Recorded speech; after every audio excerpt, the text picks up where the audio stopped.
হ্যাঁ, ভাঙড়ের ঘটনাটা নিয়ে কি বলবেন?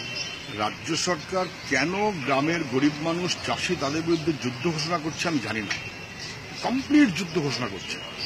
এই যে এলাকাটা শিখরপুর, পোলেরহাট, কাশীপুর, এগুলো হচ্ছে ভাঙড় এবং সন্নিহিত এলাকার সবচাইতে ফার্টাইল 3 ফসলি 4 ফসলি জমি।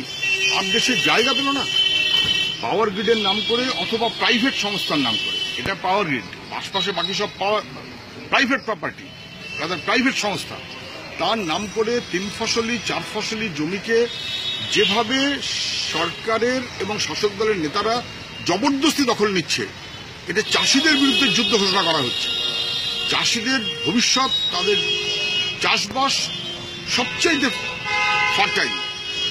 তারপর লাইন বেরোবে, ওই করবে, সেই করবে, বাড়িঘর 12টা বেয়ে যাবে। রাজ্য সরকার যুদ্ধ ঘোষণা করছে কেন আমি জানি না। একবার বলছে কাজ বন্ধ, আবার রাত্রবেলা গিয়ে গ্রেপ্তার করছে। কাজ বন্ধ করছে, আবার গ্রেপ্তার করছে। কাজ বন্ধ করছে, কৃষককে পেটাচ্ছে, কৃষক রমণীকে পেটাচ্ছে। এই চাঙামি হচ্ছে নাকি?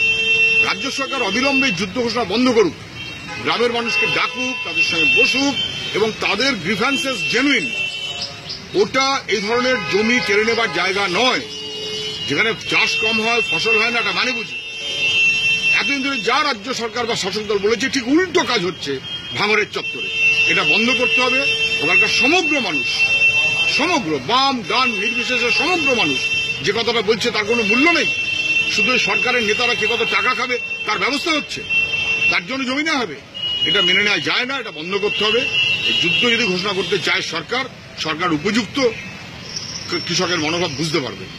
ঠিক হচ্ছে না, সরকার বন্ধ করুক, আক্রমণ বন্ধ করুক।